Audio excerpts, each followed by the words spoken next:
Culture, nutrition. Ils ne savaient pas que c'était impossible, alors ils l'ont fait. Bonjour à toutes et à tous, bienvenue dans ce nouvel épisode du podcast Culture Nutrition où j'ai le grand plaisir de recevoir aujourd'hui Emmanuel Breillet qui est le cofondateur de la start-up Harry & Co. Et donc c'est un moment assez important pour cette entreprise puisque Harry & Co aura bientôt 10 ans en 2024. Donc c'est une date anniversaire qui va arriver, ce qui montre aussi que c'est une entreprise pionnière dans son univers. Et dans son univers, on va parler de légumineuses, on va parler de nutrition et on va parler bien sûr d'entrepreneuriat comme toujours avec Culture Nutrition. Et donc pour cela, on va découvrir l'histoire d'Emmanuel et le Harry & Co magique. Voilà, j'ai pas pu m'empêcher de faire le petit jeu de mots avec la marque. Bonjour Emmanuel et bienvenue dans le podcast. Bonjour Grégory, bonjour à tous et merci beaucoup pour ton invitation.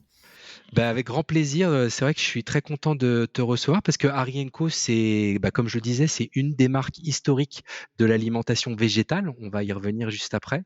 Donc, c'est vrai que vous faites partie des pionniers sur ce créneau qui s'est tellement développé ces dernières années. Donc, ça va être intéressant d'avoir ton point de vue et de comprendre un petit peu toute l'histoire et toute la genèse derrière Harry & Co. Tout d'abord, pour commencer, est-ce que tu peux rapidement te présenter avant qu'on parle de l'entreprise ? Bien sûr, donc moi c'est Emmanuel Breillet, comme tu l'as bien dit. J'ai 33 ans et en fait je suis ingénieur agro. Donc j'ai fait ma formation à l'ISAR de Lyon.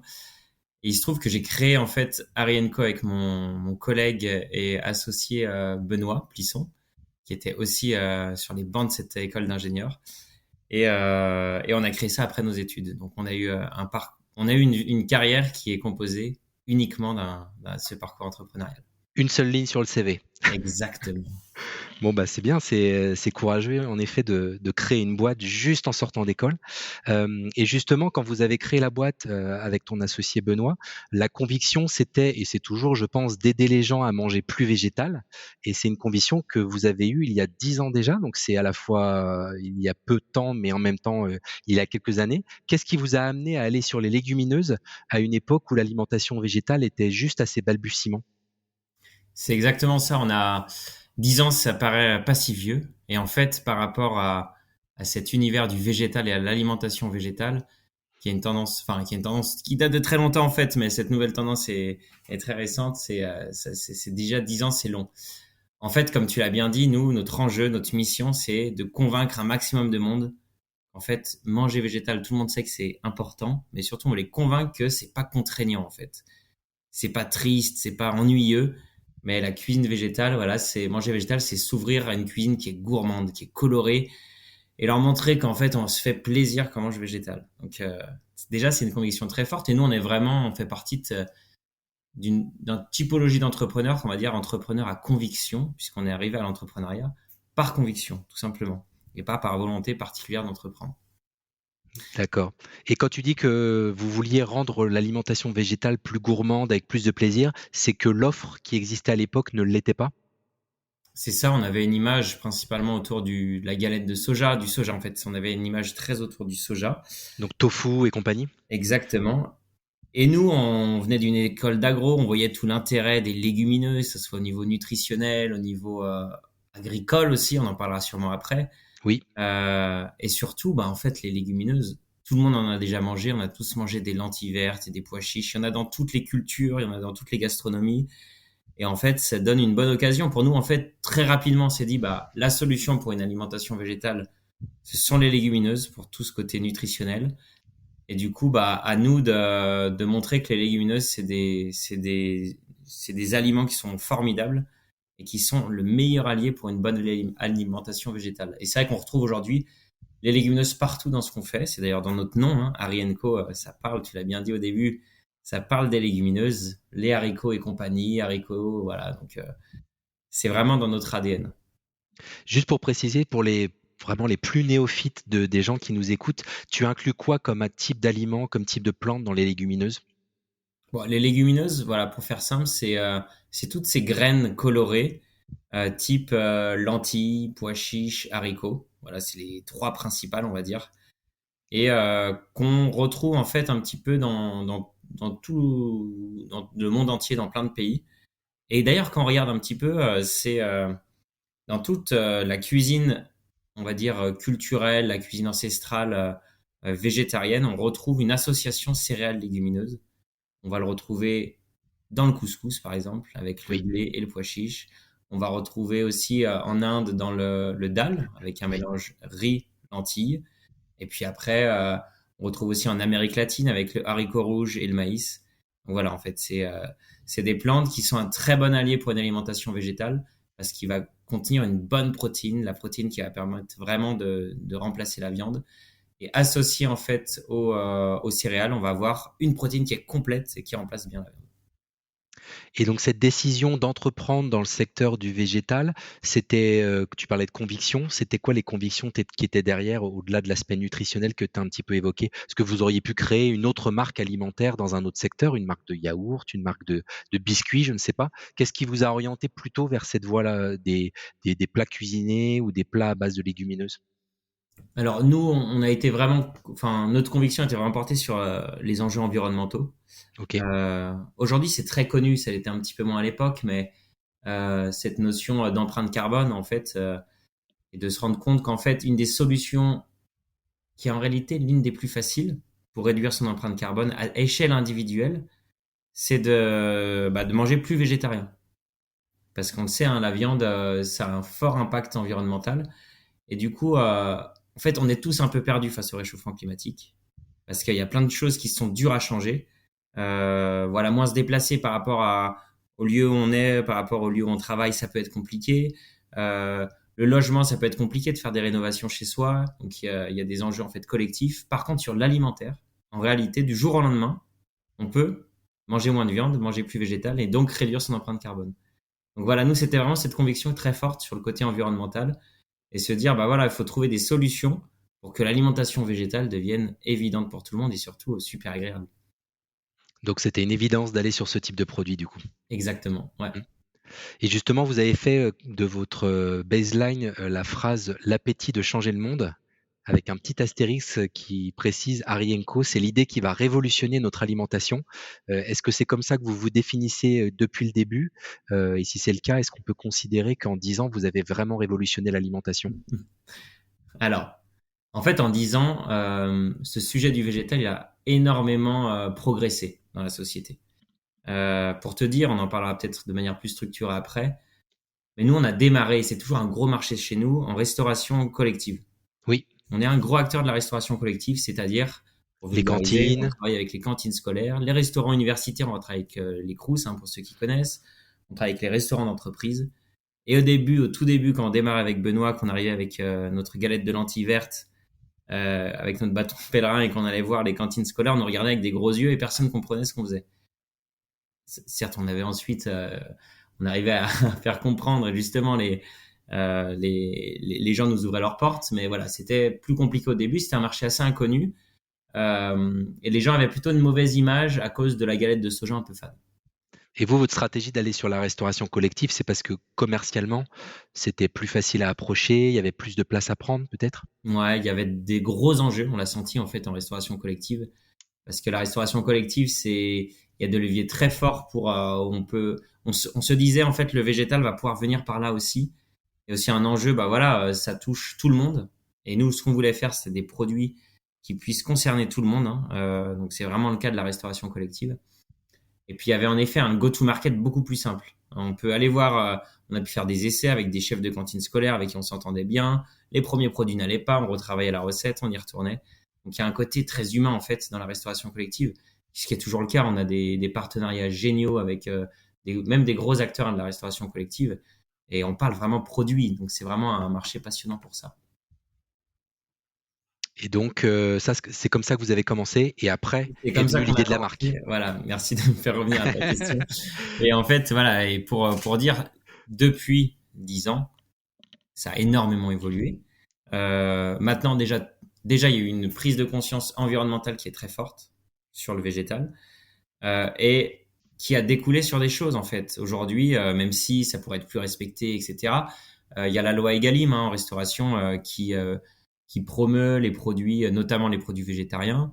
On a vu aussi en grande distribution émerger un rayon traiteur végétal sur lequel on est, qui était quasiment inexistant avant. En fait, il il faut aussi se rassurer sur les sujets environnementaux. Il faut aussi se dire, il y a aussi des choses qui vont dans le bon sens.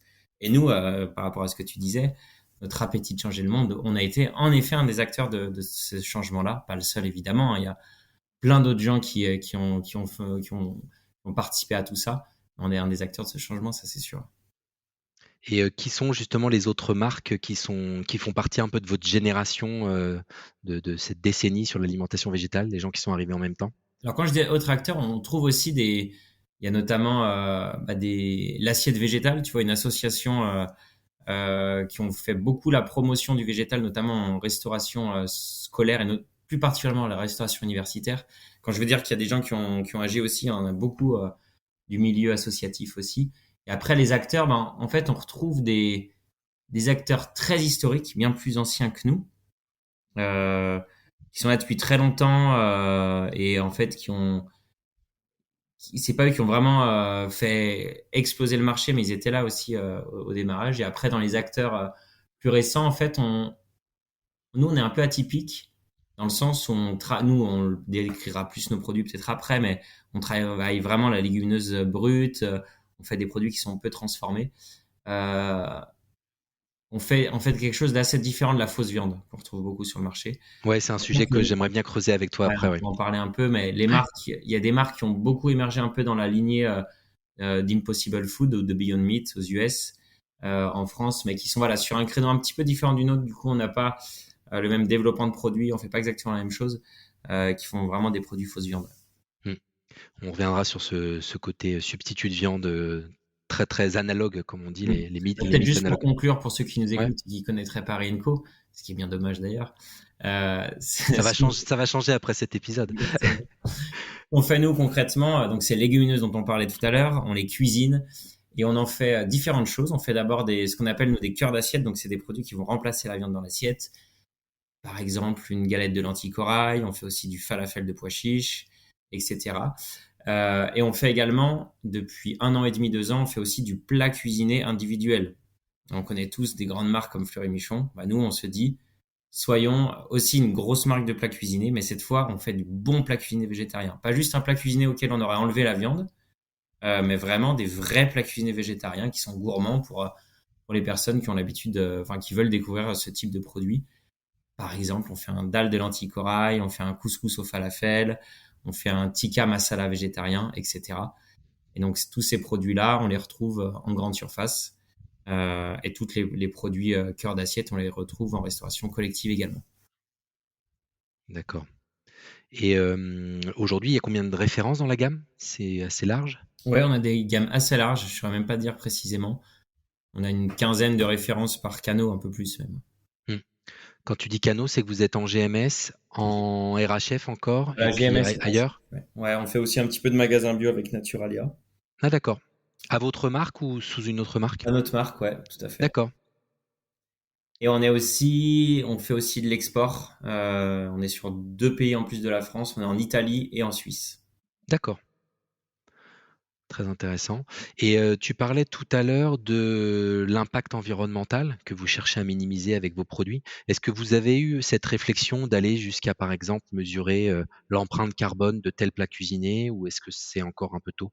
Alors, on n'a pas fait une étude. Enfin, si, en fait, on peut faire des études aujourd'hui via Agribalise. Agribalise, merci, de l'ADEME. Qui a justement fait des analyses de cycle de vie et des calculs d'empreinte carbone de énormément de produits. Donc, on peut quand même avoir une idée. On l'a pas fait nous précisément sur nos produits, mais on peut en avoir une idée. D'ailleurs, il y a pas mal de scores type Planet Score, EcoScore qui se basent sur ces données-là. Et nous, évidemment, on a des empreintes carbone qui sont incomparablement plus basses que notre équivalent en viande. D'accord, oui. C'est un ratio de 1 à 2, de 1 à 10. Non, c'est de l'ordre de 30 fois moins, ouais, tout à fait. Ah oui, d'accord, donc c'est très significatif. Exactement, ouais. Et toujours sur cette dimension environnementale et plus sur l'amont agricole, vous avez une particularité chez Harry & Co, c'est d'avoir construit en amont de vos produits les filières qui vont avec. Et ça, c'est hyper intéressant. Donc, vous travaillez avec ce que vous appelez les agriculteurs. Est-ce que tu peux nous en dire un peu plus sur cette démarche? Bien sûr, donc merci de me lancer sur ce sujet. C'est un des engagements très forts. À Arinco, on a un engagement très fort autour du végétal, c'est la première chose. Et notre deuxième engagement, c'est autour de la filière agricole.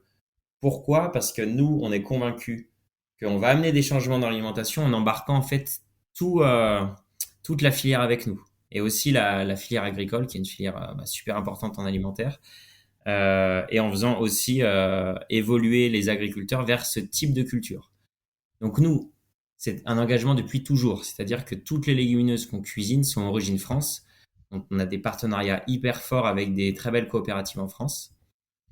Mais on s'est dit, ça peut être super intéressant si aussi nous, on se met en contact direct avec le monde agricole, si on embarque avec nous des agriculteurs qui vont se mettre à faire des légumineuses pour nous.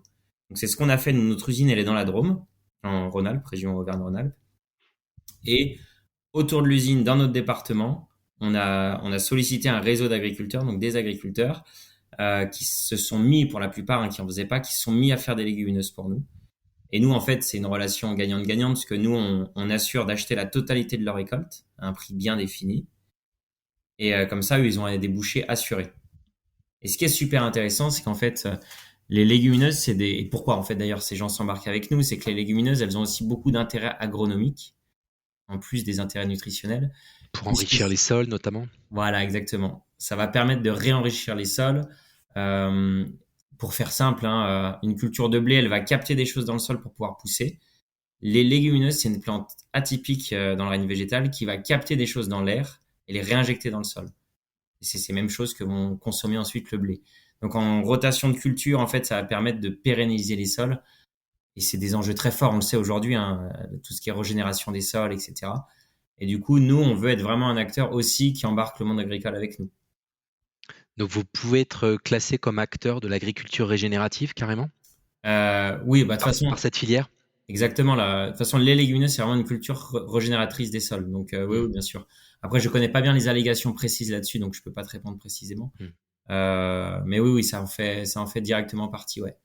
Parce que c'est intéressant, parce que au-delà du fait que l'agriculteur il est rémunéré pour la culture de légumineuses qu'il fait pour vous, en plus il est gagnant l'année d'après sur l'autre culture qu'il va faire au même endroit, sans avoir à avoir recours à des intrants chimiques ou tout à fait. choses.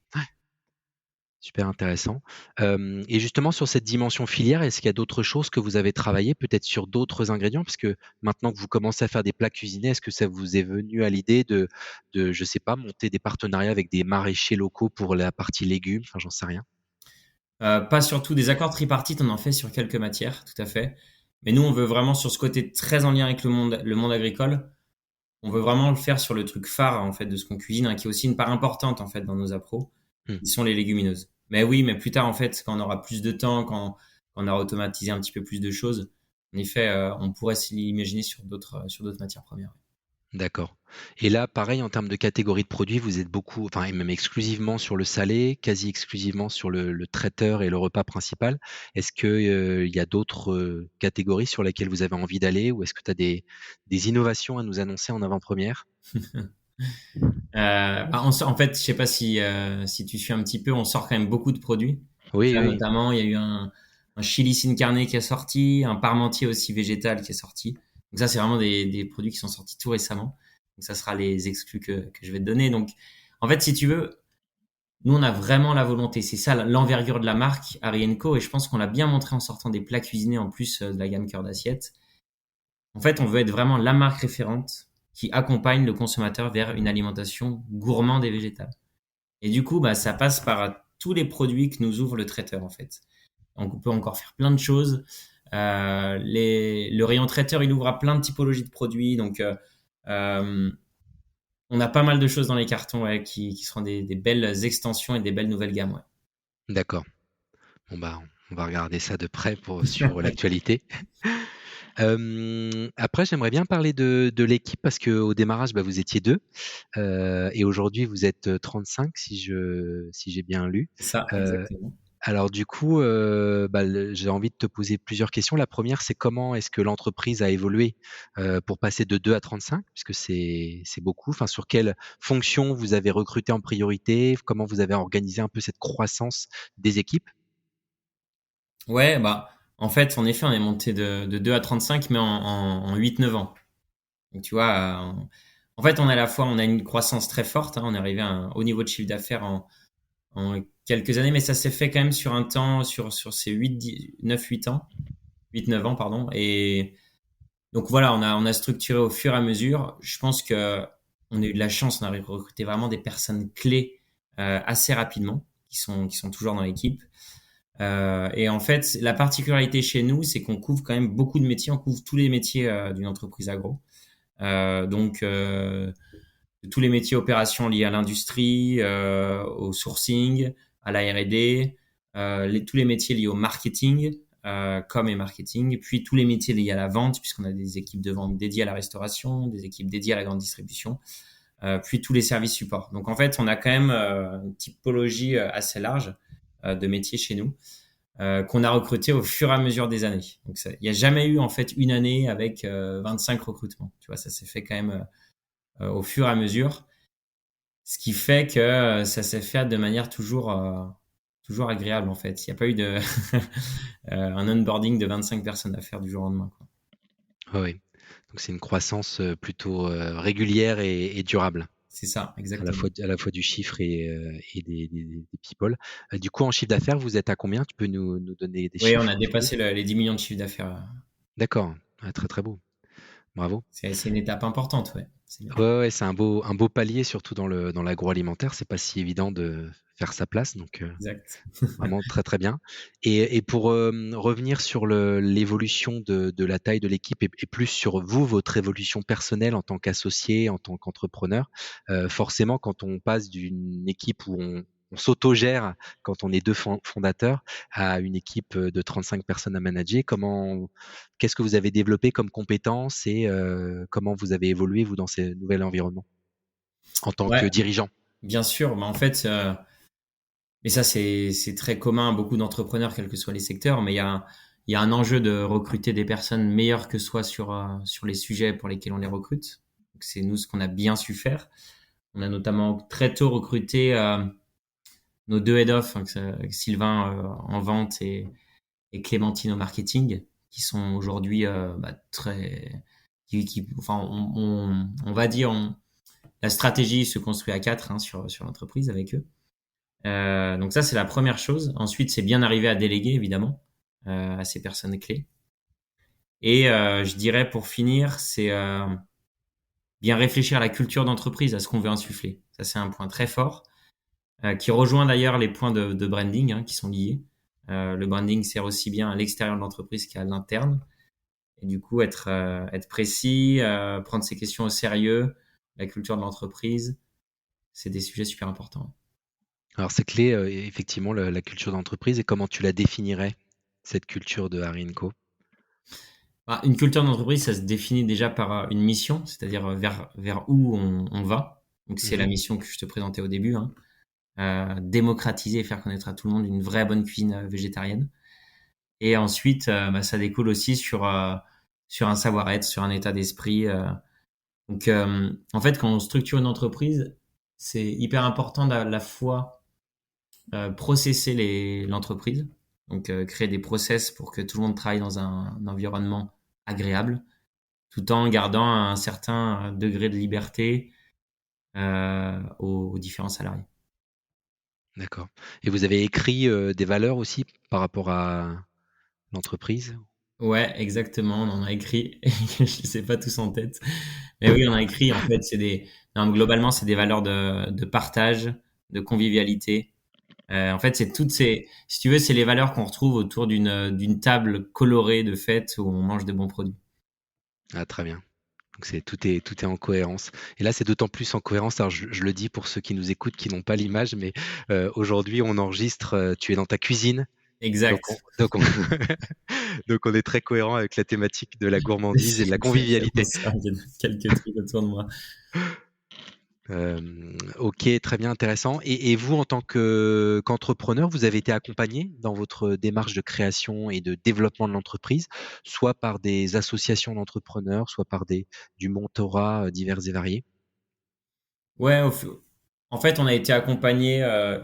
Il faut bien voir que quand on a créé l'entreprise en 2014, euh, en fait, l'écosystème startup n'existait pas tel qu'il est aujourd'hui. Il y C'est avait vrai. moins d'écosystème startup, surtout dans la food, qui est un secteur qui est devenu plus création d'entreprise un peu plus tard. Donc oui, par contre, on a quand même été accompagné à l'époque par notre école d'ingé, qui est l'ISARA. On était dans un petit incubateur de l'école qui nous a permis de commencer à créer l'entreprise. Et après, on n'est pas vraiment rentré dans des rails un peu classiques d'association de dirigeants, de choses comme ça. Nous, c'est surtout des rencontres qu'on a pu faire, qui ont été des rencontres de chefs d'entreprise déterminants, des gens qui nous accompagnent toujours aujourd'hui, qui sont hyper importants dans les échanges qu'on peut avoir. Mais voilà, c'est plutôt du one-to-one. Donc, il y a notamment des anciens dirigeants qui sont enfin tous, devenus des amis, hein, vraiment, avec qui on échange régulièrement, mais notamment dans la com, en agroalimentaire, des anciens dirigeants dans ce secteur-là. Un ancien dirigeant notamment d'une grande entreprise agroalimentaire qui est devenu un ami et qui continue de nous accompagner. Voilà, c'est plus du mentoring de ce type-là en fait qu'on fait. D'accord. Et j'imagine, et du coup, ça fait la transition avec mon autre sujet d'après, que vous avez été accompagné aussi par les investisseurs qui sont rentrés au capital, puisque bon, tu vas nous retracer un peu l'histoire des différentes levées de fonds, parce qu'il y en a eu 2 ou 3, et la dernière en date qui est plus qu'une levée de fonds, puisque c'est un actionnaire majoritaire qui est rentré au capital en la personne enfin, en l'entité du groupe Avril. Donc, est-ce que tu peux nous retracer un peu toute l'histoire des différentes vagues d'investissement qui ont eu lieu au sein d'Arienco? Ouais, tout à fait. Et tu fais bien de le préciser. Bien sûr, nous ont accompagné aussi les investisseurs, notamment Utopia qui est rentré en 2017 et qui est un fonds un peu atypique, un fonds créé en partie par des entrepreneurs avec un esprit très fort sur l'entrepreneuriat, avec qui on a fait un formidable chemin et qui sont vraiment devenus des amis et voilà, qui nous ont bien accompagnés tout au long. Du Et je coup, crois que vous avez été un de leurs premiers investissements, ou en tout cas un de leurs premiers investissements food. ouais, exact, on était le premier, ouais, tout à fait. Mm. Ils en ont fait d'autres par la suite, exact. Et aussi, Donc ça, depuis c'était qu'on la est première rentré levée de chez eux, fonds? on va dire, ils sont devenus plus sensibles aux enjeux de l'environnement et ils ont un petit peu revu Leur leur thèse stratégie d'investissement? d'investissement. Exactement. Donc, on a aussi participé à ça, humblement. Bon, bah c'est bien. Donc ça, c'était la première levée de fonds? Ouais, première levée, du coup, nous, sur tout le début, on s'est beaucoup débrouillé par nous-mêmes. Je dis pas qu'on avait beaucoup de capital à apporter parce on sortait de nos études, on n'avait pas beaucoup d'argent, mais on a pu répondre à des beaux appels à projets qui nous ont, tu vois, débloqué des subventions, qu'on a pu coupler à des emprunts bancaires. En fait, on a quand même pu assez bien progresser, aller assez loin avant de devoir lever nos premiers fonds. Et du coup, la première levée s'est faite en 2017 avec Utopia. Donc, déjà un fonds, on n'a pas passé par la case Business Angel. Ouais, c'est vrai. Et c'est-à-dire qu'avant ça, il n'y avait pas du tout d'argent extérieur dans la boîte, même pas un peu de love money ou... Non, D'accord, non, donc non. c'était autofinancé C'était autofinancé, mais on a complètement. eu la chance d'avoir une subvention assez importante, en fait, Ok, qui nous ont permis de commencer à industrialiser, qu'on a couplé à un emprunt bancaire. ok. Donc c'était des subventions type BPI ou ce genre de choses? Exactement, la BPI Ok, nous a bien accompagnés au lancement, exact. ok. Et aussi, encore une fois, l'écosystème startup food était encore tout petit et on avait moins de concurrents, en fait, tout simplement. Ouais, c'est vrai, c'est vrai. Donc plus du coup le projecteur mis sur vous. Je crois que vous aviez gagné au tout début de votre existence aussi le prix de l'Agropole. Ouais, exactement. Ouais, Ouais, je ouais. connais ça. Ouais, ça fait partie, voilà, des différentes dotations qu'on a pu avoir. Ouais, mais le prix de l'Agropole a été un tremplin, enfin, en tout cas, une visibilité assez importante. Ouais. Bon bah très bien. Et donc ça, voilà, vous avez commencé à faire votre preuve de concept, vos premières sources de C'est revenus. ça, on Vous, a fait la vous levez des POC. fonds Ouais, on a levé des fonds en 2017 avec Utopia, donc et là vous accélérez, j'imagine, sur la partie marketing, commercial, R&D. exactement, accélération, recrutement de Clémentine à ce moment-là, notre directrice marketing. Et du coup, en fait, si tu veux, avant 2017, on était une boîte uniquement B2B. On travaillait uniquement en restauration. Donc, on était ingénieur, hein, donc très Mhm. produit. Mais ce qui marche très bien sur ce marché-là. Et en fait, à ce moment-là, on a commencé à faire du marketing. D'ailleurs, moi, ça m'a passionné. Et aujourd'hui, je suis hyper à l'aise avec ces sujets. On a commencé à faire du marketing. C'est là après ça qu'a émergé la marque Arienco. Avant, elle n'existait pas. Et c'est à ce moment-là, voilà, qu'on a mis en place plein de choses, qu'on a pu davantage recruter, structurer, euh, avoir des machines industrielles aussi meilleures. Enfin, tu vois, on a mis beaucoup de choses en place. Ce qui nous arrive ensuite en 2019, où là, on était prêt à se lancer sur un marché hyper ambitieux qui est le marché du traiteur végétal frais, en grande Ah oui. distribution. Et donc, c'est dans ce sens-là qu'on a fait la levée de fonds de 2019, qu'on a fait avec Utopia encore, qui ont remis au pot. Et on a fait rentrer aussi Triodos, qui est un fonds hollandais. Qui est très typé sustainability, etc., je crois. Exactement, c'est ce qu'on nous a plu chez eux, c'est que c'est un fonds très fonds durable, qui investit que dans des boîtes de développement durable. Voilà. Et donc, qu'est-ce qu'ils vous ont apporté, eux, à part de l'argent, évidemment? Alors, un fonds apporte avant tout de l'argent. Il faut Oui, quand mais même le pas dire. que, en général, Voilà. pas que. Et en fait, l'intérêt justement de Triodos, c'était ce côté très développement durable. Nous, c'est à ce moment-là, voilà, qu'on a commencé aussi vers ces années-là, comme on a commencé à réfléchir au projet de filière. Tu vois, ils ont vraiment un cahier des charges développement durable, donc ça nous a fait poser des questions pour améliorer des choses. Nous, c'était important de faire entrer voilà quelque chose de pas uniquement financier, mais aussi développement durable. Ah, très bien. Et donc là, 2019, c'était finalement il n'y a pas si longtemps que ça. Donc là, ça vous a permis d'aller au palier d'après. Ouais, palier d'après, lancement de la marque Arienco en grande distribution au rayon frais, Ok. qui a été, bon, année 2020, ça s'est fait début 2020. Peu de temps avant le Covid, heureusement, on s'est lancé à ce moment-là, et heureusement, parce que la restauration s'est arrêtée net. Ah oui. Et en fait, bah là, ça a été un accélérateur fou. La marque a rencontré sa cible. On a fait des résultats bien au-delà de ce qu'on avait imaginé sur la grande distribution. Et donc, après, bah, la boîte a marché vraiment sur deux jambes fortes, la restauration et la grande distribution. Et les deux ont continué à fortement accélérer. L'année d'après, on lance les plats cuisinés, donc 1 an et demi après à peu près. Donc ça donne d'un coup une envergure très forte à la marque. Tu vois, nos clients comprennent en fait le projet Arienco. Et voilà, donc forte accélération qui nous mène à la dernière étape. Et donc la dernière étape, c'est cette année, le groupe Avril. Exactement. Donc nous, ce qui s'est passé aussi entre-temps, c'est le lancement en Italie, donc en début 2023, la préparation du lancement en Suisse. Et à ce moment-là, en fait, on se dit, tout va bien, et la croissance est super bonne, donc il faut réfléchir à l'étape d'après, parce que voilà, il y a de la concurrence et là aussi. On a encore beaucoup en fait à faire en termes de croissance, et on va avoir besoin de franchir une nouvelle étape financière. Faut réfléchir souvent à ces questions en amont, quand on n'est pas encore face au mur. Et du coup, c'est là où on a fait un process en fait de levée. Et on a cette fois aussi étudié des projets type holding, en fait, faire entrer une holding au capital.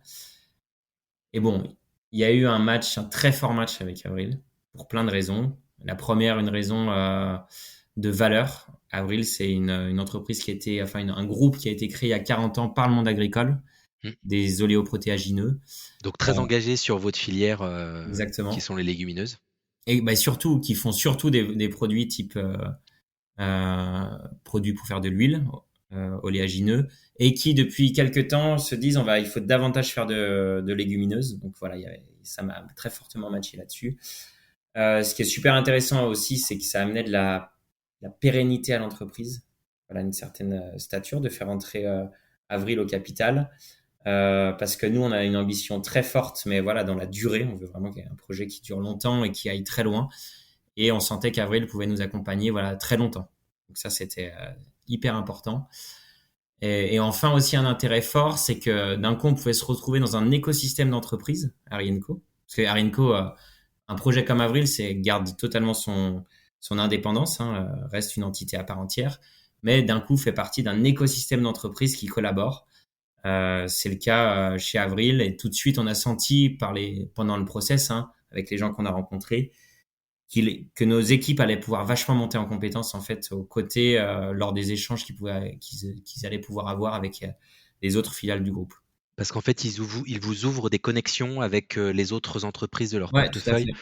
Je sais pas, j'imagine qu'on peut citer Le Sieur, par exemple, Voilà, qui fait par partie du exemple, groupe clairement Le Avril. Sieur, ouais, qui est, on va dire, la plus grosse entreprise agro du groupe, D'accord. agroalimentaire. Et mais voilà. Donc ça, c'est top. Et puis, en fait, aussi, le projet d'Avril était super intéressant de vouloir investir sur les débouchés des légumineuses pour augmenter en fait la culture de légumineuses en France. Ils avaient investi à peu quelques mois, voire un an avant nous, dans Vivien Paille, qui est un acteur notamment qui conditionne Tout à beaucoup de fait. légumineuses. Légumes secs, ouais. Voilà. Donc on trouvait ça hyper cohérent. Bon, il y avait d'autres personnes dans le process que je ne citerai pas là, qui étaient aussi des projets hyper intéressants. Mais finalement, c'est serré la main avec Avril et ils sont rentrés au capital cet été, ouais, tout à fait. Les autres typologies, alors sans dévoiler de non confidentiels, les autres projets qui auraient pu se faire, c'était plutôt des financiers ou plutôt des industriels? Il y a eu les deux. Les deux, Il y a ok. eu les deux. Mais il Et y y avait un beau compris en projet. financier minoritaire, type levée de fonds à nouveau? Ou Oui, tous les projets étaient plutôt de Majo? on a aussi étudié ce dossier. Mais c'est vrai que le projet Majo permettait plus de pérennité en fait. D'accord. Donc là, c'est majorité à 100% ou vous gardez une Ah part du non, non, non, capital? oui. Non, non, on reste bien sûr investi aussi. On est investi en tant que dirigeant, ça toujours. D'accord. Mais on est aussi, on est toujours au capital avec mon associé. Ouais. Ok. Donc au-delà des synergies positives qui commencent à se mettre en place, ça change pas grand-chose d'autre pour l'instant pour Non, la en boîte. termes de structure, il n'y a pas de changement radical, tout à fait, ouais. Et D'accord. c'était aussi notre volonté, et c'est aussi la volonté d'Avril, voilà, qui investissent dans un projet comme Arienco, mais qui veulent évidemment conserver la dynamique de l'entreprise qui l'a menée jusqu'où elle est aujourd'hui. Et l'agilité, j'imagine, Tout à de la fait. PME et de pas mettre ça dans Exactement. un Ouais. grand truc. Bon, bah super beau projet alors. Bah, on est ravis en tout cas. Nous, c'était Ouais. une étape importante et une très belle étape, aussi bien pour l'entreprise que pour nous en tant qu'entrepreneurs. C'est quoi les objectifs, les ambitions là des 2-3 prochaines années? J'imagine que ça accélère un peu le calendrier. C'est ça, le calendrier. Bah, en fait, la vision reste la même, mais l'idée, c'est d'accélérer. C'est ce que permet une levée de fonds, enfin, en tout cas, Oui. l'arrivée de nouveaux investisseurs. Et voilà, en fait, l'idée, en fait, la première ambition, c'est continuer à beaucoup innover, en fait. Le végétal, c'est une nouvelle manière de s'alimenter. On peut faire plein de choses avec les légumineuses. Donc, à nous d'être très proactifs pour proposer plein de manières pour le consommateur de manger végétal. Donc, ça, c'est une première chose. On a beaucoup de produits qui arriveront en 2024, de nouveaux produits. La deuxième chose qui va te perdre, c'est qu'il faut, en fait, il faut bien couvrir le territoire pour vendre, pour faire connaître la marque. Donc voilà, c'est accéléré sur la partie commerciale. Le troisième volet, c'est un volet de notoriété. Donc, moi, je suis de plus en plus content quand je discute avec des gens. Il y en a de plus en plus qui connaissent Arienco. On est encore une marque toute petite par rapport aux géants de l'agroalimentaire. Donc, à nous de mettre en place des choses pour que Arienco devienne une marque incontournable et vienne tout de suite à l'esprit des gens lorsqu'on parle d'alimentation végétale. Ça, c'est un enjeu fort, tout en communiquant bien sur nos engagements. Et enfin, la dernière chose, c'est commencer à faire des belles réussites dans les pays limitrophes. On l'a déjà fait en Italie. La Suisse, c'est récent, ça fait quelques mois seulement. Et c'est voilà, continuer à pousser aussi Arienco dans les pays où il est pertinent de développer ce type de produit. Et les leviers que tu utilises pour développer la notoriété de ta marque, c'est quoi? C'est des gros sujets qu'on a en ce moment, justement, quand on construit le plan MarketCom de l'année prochaine. Nous, on a été assez tôt et on trouve ça pertinent, malgré que c'est des médias qui maintenant baissent au profit d'autres, mais on fait de la télé, on fait du sponsoring d'émissions. Je sais pas si tu as déjà vu nos jingles Si, Arienco. j'ai déjà vu des billboards, je sais plus sur quelle chaîne ou sur quelle émission. La météo peut-être, non? Non, on n'est pas sur la météo, Non? non, on a été sur France 2 pas mal, Canal beaucoup, on a même fait du Arte. Donc voilà, on fait du sponsoring d'émissions, c'est du assez court, mais voilà, pour faire connaître la marque. Parce que voilà, tu connais tout l'enjeu de l'alimentaire, hein, ça paraît très trivial qu'une personne en rayon tende le bras et prenne ton produit. Mais en fait, c'est une science d'une complexité énorme, donc ça passe par plein de choses. Et notamment que les gens aient déjà un petit peu entendu parler de ta marque ou vu ton produit quelque part. Et du Donc coup, on ta fait de la télé. cible, ton brief quand tu cibles comme ça des consommateurs, consommatrices, c'est qui exactement ta cible? Tu sais, sur la télé, c'est plus dur de cibler. Hein. Ouais, c'est ça. Ouais. Enfin, si, en fonction des moments où En fonction des si moments, tu en fonction sponsorises une des... émission de milieu de journée, c'est que c'est pas les mêmes Ouais. spectateurs qu'en soirée, mais En fait, on essaye de caler notre cible à la cible du rayon traiteur végétal. ok. Une Donc, il y a catégorie, plutôt une sur un cible catégorie, active, cible urbaine active, peut-être. c'est ça. Entre, je sais plus exactement les catégories d'âge, mais entre 30 et 45 ans. Donc voilà, on cible de cette manière. On essaye de coller en fait le ciblage à la cible moyenne qu'on a pu trouver grâce à des études des consommateurs de notre rayon. Donc ça, la télé, c'est une première chose. On fait aussi en moyen un peu traditionnel, on fait aussi pas mal de RP. Donc voilà, on essaye de faire parler de nous dans des podcasts, dans la C'est presse. bien. Voilà. Les podcasts, c'est une cible. Non, mais c'est intéressant. C'est vraiment une cible à part entière. Non, on l'identifie pas en tant que tel, mais enfin, si remarque notre attaché de presse que tu connais, si, essaye de nous faire participer à des podcasts, ouais, tout à fait. Ouais, c'est bien. Et, bonne euh, idée. et on fait aussi évidemment des réseaux sociaux. Donc ça, c'est un point super important parce que bon, les réseaux sociaux, c'est vraiment un moyen de communication qui a émergé il y a peu de temps, mais en fait qui est hyper intéressant pour plein de raisons, parce qu'on peut vraiment avoir un discours construit en fonction de l'affinité de ta cible. Donc nous, on utilise beaucoup Instagram, notamment, ça a été le premier réseau sur lequel on a pu émerger, où on a une très belle communauté. 20 000, Euh, je crois, à peu près. Pardon? C'est 20 000 personnes, je crois, Ouais, sur un peu plus, Instagram. ouais, 20 à 25. Mm. Et Et vous êtes sur après, les nouveaux réseaux que sont TikTok, enfin qui sont plus si nouveaux que ça d'ailleurs. ouais, exactement. On a émergé de TikTok il y a pas très longtemps. Ça fait pas très longtemps qu'on a ouvert notre compte et on a explosé sur TikTok. Je pense qu'on a un petit peu trouvé la formule. T'iras voir, mais on a plus de 2 fois plus de followers que sur Instagram. Ah, C'est, c'est bien, ouais, c'est parce que ça va beaucoup plus vite. C'est quoi du coup le format? C'est recettes de cuisine, ouais, on a mise en démarré scène de sur produits? beaucoup de la recette de cuisine. Et puis là, on a accueilli une nouvelle community manager bah voilà, mais qui est plus native de ce réseau-là. D'accord. Et du coup, qui fait des trends, enfin voilà, qui fait participer les gens du bureau. Enfin, ça crée aussi vachement d'émulation en interne, ce type de réseau. Ah, super intéressant. Très bien. Écoute, pour reboucler sur le volet marketing, je voulais qu'on parle de votre changement de nom parce que vous aviez avant 2018 un nom rigolo que vous avez abandonné et je pense que ça traduit bien le changement de positionnement et la volonté de se différencier du reste de l'offre du marché puisque ce nom c'était le Boucher Vert. C'était une super marque. Donc voilà, pourquoi vous avez changé voilà, qu'est-ce qui a motivé son Ouais. rebranding, au-delà du fait que Harry Co, c'est une super marque. Hein, mais... C'est intéressant ce que tu as dit au départ. En fait, ce changement de nom ne veut pas dire qu'on a changé le positionnement de l'entreprise. En fait, c'est juste que ce premier nom, le boucher vert, n'a pas été un nom très réfléchi en fait. On n'a pas créé de plateforme de marque à ce moment-là. On n'a pas fait le travail de branding habituel. Donc c'est un nom qui avait en fait par rapport à ce qu'on faisait pas mal de défauts, ce qui crispait justement euh, ceux qui n'aimaient pas la fausse viande alors qu'on n'en faisait pas. Bon, voilà, Voilà. il y avait pas mal de problématiques. Et puis c'est pas un très beau nom, le boucher vert. C'est pas un nom très bien pensé. Et du coup, au moment où on a commencé à réfléchir à des produits retail, bah à ce moment-là, parce qu'en fait, faut voir aussi qu'avant on faisait que des produits B2B. Oui, Donc donc la marque la était marque moins était très très importante. importante. Mm. Ouais. Et du coup, à ce moment-là, bah, on s'est posé des vraies questions marketing. Et d'ailleurs, je conseille à tous les entrepreneurs de ne pas négliger la rédaction de leur plateforme de marque qui est clé pour tout, pas seulement pour la marque et le consommateur, mais aussi pour le développement futur, pour voir la vision de l'entreprise, etc. Et c'est là qu'a émergé Harry Co, qui coche toutes les cases. C'est un nom dont on est très fier parce que ça parle de ce qu'on fait, ça sonne bien, c'est pas nécessaire de bien comprendre le jeu de mots pour qu'elle soit parlante. Et ça traduit voilà cette volonté d'être un acteur fort de la cuisine végétale, mais en travaillant les légumineuses, donc des vrais produits derrière. Mm. Et en plus, elle est quasi incarnée, personnalisée, enfin sans faire de jeu de mots avec le côté carné. Oui, Mais Harry, on a l'impression que c'est une personne, quoi. C'est un peu exactement, ouais, le Michel et Augustin des légumineuses. exactement. Donc bien joué. Et pour rebondir sur le boucher vert, je crois que c'est une marque qui existe en Hollande, The Green Butcher. Non? Vegetarian Butcher, ouais, je Ah, pense. The Ouais, Vegetarian Butcher, ouais, ok. C'est une marque qui a été rachetée par Unilever, si je exactement, me ouais, c'est souviens bien. The Vegetarian Butcher, ouais, tout à Ouais.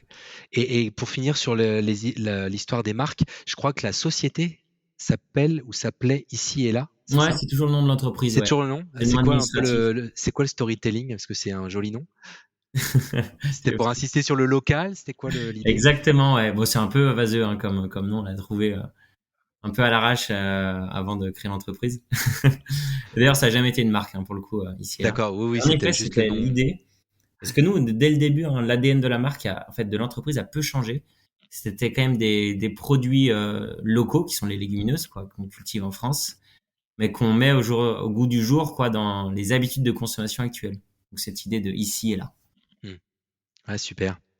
Et pour que tu partages un peu ta vision du marché de l'alimentation et du végétal, toi, tu penses quoi justement de cette arrivée de tous les produits qui cherchent à imiter au plus proche les produits animaux, que ce soit de la viande, du poisson, enfin maintenant on trouve des substitutes ou des analogues d'à peu près tout, que ce Mm. soit en France, en Europe ou venant des États-Unis.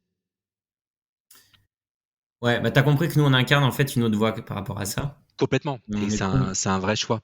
Ouais, on est convaincu en tout cas que demain, enfin, si on a une vision un peu long terme, en fait, il est quand même très probable qu'on aille plutôt vers une cuisine végétarienne plutôt que de la fausse viande. Ça paraît assez intuitif et assez logique.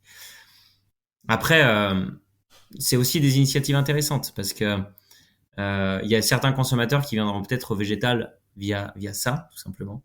Donc nous, on va pas cracher sur nos concurrents, hein, c'est pas du tout l'idée, mais c'est juste qu'on incarne nous une autre voie. Et aussi une autre raison, c'est que souvent la fausse viande, c'est des produits qui sont très transformés avec beaucoup d'additifs, parce que pour essayer d'imiter précisément la viande, on est obligé d'avoir un produit très complexe, quoi. Et nous, on se dit autant, en fait, la nature est quand même bien faite. Il y a plein de plantes comme les légumineuses qui ne nécessitent pas d'être hyper transformées pour bien manger végétarien, donc autant plutôt mettre ça en avant. D'accord. Et donc, vous restez sur cette ligne de conduite C'est ça. Après, nous, on a aussi des produits. clean. En fait, nous, on essaye de faire varier ce curseur aussi. Comme il y a certains consommateurs qui aussi rentrent dans le milieu du végétal via ça, on fait aussi, on a sorti notamment récemment des émincés, donc qui sont des produits plus à cuisiner pour remplacer la viande dans l'assiette. Donc nous, c'est des produits sans additifs pour autant, on garde vraiment cet ADN hyper clean sur nos recettes. Mais on a un produit un peu plus transformé qui tend un peu plus vers la viande. Tu vois, nous, on n'hésite pas à jouer aussi avec ce curseur-là. On n'ira jamais vers un produit avec du faux sang, comme Steak. certains produits. Ouais. Exactement. Mais voilà, on n'hésite pas aussi de faire varier ça parce que en fait, il faut aussi parler à tout le monde. Et s'il y a des consommateurs qui sont friands de ça, nous, à Rinco, on doit aussi leur parler. Donc là, c'est de l'émincé, plutôt émincé de poulet, type. Voilà, exactement. Ouais, tout à fait. Bah, c'est un produit d'ailleurs qu'on a sorti tout récemment. Très bien. Bon, écoute, on a balayé pas mal de sujets, Emmanuel. Est-ce qu'il y a certains thèmes que tu aurais aimé aborder qu'on n'a pas eu le temps de regarder? Bah écoute, Grégory, je pense qu'on a fait à peu près le tour. On a bien Bon, parlé tout l'enjeu du végétal, aussi de l'enjeu des filières agricoles que tu as bien introduit. Donc, non, je pense qu'on a fait le tour. bon bah super. Du coup, c'est l'heure pour moi de te poser la question signature du podcast Culture Nutrition. Ils ne savaient pas que c'était impossible, alors ils l'ont fait. C'est le motto de l'agence et de Culture Nutrition. Et toi, qu'est-ce que tu as réalisé d'impossible au cours de ces 10 dernières années? Bah, ce qu'on a, c'est ça, ça rebondit sur ce que tu as dit tout à l'heure. On a réalisé quand même quelque chose. Et on va cibler un marché en particulier, comme ça je vais faire une réponse précise. Aujourd'hui, en restauration collective, tous les chefs de restauration collective savent ce que c'est quand on parle du végétal. Aujourd'hui, ils en ont tous à leur carte. Tout le monde en fait. Et nous, quand on a commencé, on en regardait avec des gros yeux. Donc, on peut être fier avec Benoît d'avoir participé justement à l'émergence du végétal en restauration. Ouais, puisque vous avez été les pionniers et du coup, vous avez bien démocratisé cette catégorie de produits Exactement. dans ce circuit. Bah, écoute, bravo pour tout ça. On souhaite à Rienco évidemment de continuer à pousser tel un haricot géant et à continuer de se développer en restauration collective, mais aussi sur tous les autres circuits en GMS, en magasin bio et à l'international. Donc c'est tout le succès qu'on vous souhaite à toi et à Benoît et à vos équipes. Donc merci beaucoup Emmanuel pour le temps de partager à la fois ton expérience entrepreneuriale et ta vision de l'alimentation végétale qui est passionnante et qui est en pleine ébullition actuellement avec tous les intérêts nutritionnels et planétaires qui vont avec. C'est un super beau projet. Donc merci à toi pour ce partage d'expérience et d'expérience entrepreneuriale surtout. Bah, merci beaucoup pour ton invitation et ravi d'avoir pu parler de tout ça à tes auditeurs. Ben, merci beaucoup et avant qu'on se quitte, je profite pour dire à tous nos auditeurs qui nous ont écoutés jusqu'à maintenant, déjà les remercier et puis qu'ils n'hésitent pas à commenter et à noter avec un maximum d'étoiles sur toutes les plateformes de streaming le podcast Culture Nutrition pour qu'on puisse continuer à nous développer nous aussi et à recruter de plus en plus d'auditeurs, d'auditrices qui s'intéressent à l'entrepreneuriat, à la nutrition, à l'alimentation et pouvoir toujours plus parler de ces sujets passionnants avec de nouveaux entrepreneurs et des nouveaux auditeurs pour nous écouter. Merci beaucoup Emmanuel, je te dis à très bientôt sur des nouveaux événements de l'écosystème de l'alimentation et bonne route à Arienco, à très bientôt. Ciao.